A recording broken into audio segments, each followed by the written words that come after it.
जब व्यक्ति किसी भी संभावित खतरे, तनाव से, अनिश्चित अपने विचारों से इस तरह की स्थिति जब वो महसूस करता है तो उसे चिंता होने लग जाती है। एक होती है चिंता और एक होता है डर, फियर और एंजाइटी, है ना।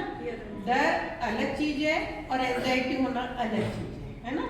तो डर जो है वो किसी चीज से हमें नुकसान होने वाला होगा, उससे हमें डर बना रहेगा। चिंता से ये नहीं है, चिंता हमें अग्रसर करती है कि हम कोई कार्य को करने के लिए प्रेरित हो, उस कार्य की तरफ हमारा ध्यान जाए, ठीक है। तो चिंता, डर, बेचैनी, घबराहट, ये सारी भावनाएं जो हैं वो किसी भी तनाव से या किसी भी संभावित खतरे के प्रति हमारी जो है एक सामान्य प्रतिक्रिया है, चिंता करना। शरीर में मतलब हमारे जो हमारी जो सोच है कि हमारे सामने कोई दिक्कत आई, कोई भी परेशानी आई, तो उसमें फाइट और फ्लाइट दो हमारे पास ऑप्शन होते हैं। या तो हम उस चिंता को दूर करने का प्रयास करें या हम उसको ऐसे ही छोड़ दें, है ना। या तो झगड़ा करके या फिर मतलब कहना चाहिए कि उसके साथ में हम अपना कार्य करके उस चिंता को समाप्त कर दें, और नहीं तो हम क्या करें, छोड़ दें कि ऐसे ही है, कुछ नहीं होना, है ना। तो दो हमारे पास सिचुएशन होती है, या तो हम फाइट करें या हम फ्लाइट करें, ठीक है। तो यानी कि शरीर को खुद से खतरे के लिए बचाने के लिए तैयार करने की जो प्रवृत्ति होती है वो होती है हमारी चिंता से फाइट, है ना, किसी भी खतरे से अपने आप को बचाने के लिए। तो हम क्या करते हैं, ये एक हमारा जो सामान्य मानवीय भावना है कि हमें सचेत रहना चाहिए। किसी भी कार्य को करने के लिए हम सचेत रहेंगे, चुनौतियों का जब हम सामना करने में भी हमें मदद करती है चिंता। तो ये एक स्वाभाविक भावनात्मक प्रतिक्रिया है। ऐसे देखा जाए तो चिंता अपने आप में कोई बीमारी नहीं है, ठीक है। हल्की चिंता होना एक सामान्य बात है।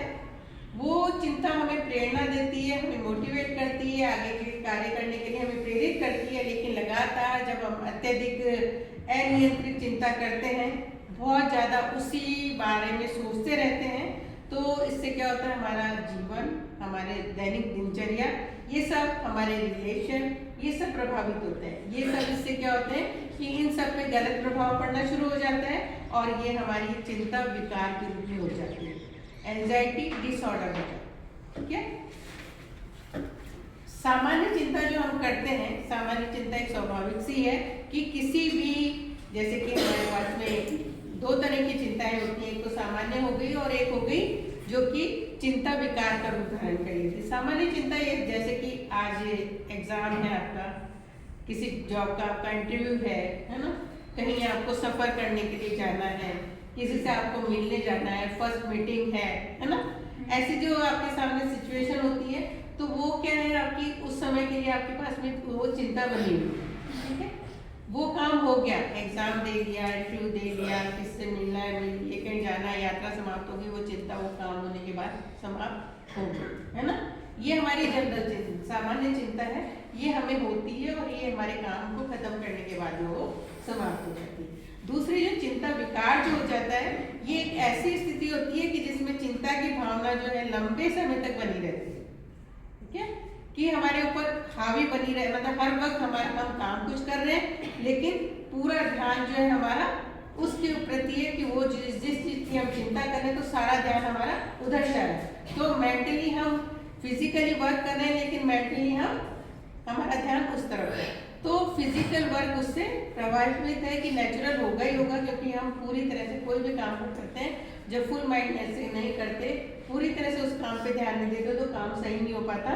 तो ऐसी स्थिति में क्या होता है, चिंता की भावना जब लंबे समय तक बनी रहती है और धीरे धीरे क्या है, उस स्थिति हमारी जो है बद से बदतर होती जाती है। ये नहीं है कि वो हम लंबे समय तक बनी और छूट गई, वो और ही ज्यादा हम पे हावी होती जाएगी, तो दैनिक जीवन इससे हमारा प्रभावित होने लग जाएगा। तो ये स्थिति जो हो जाती है वो चिंता विकार का रूप धारण करती है।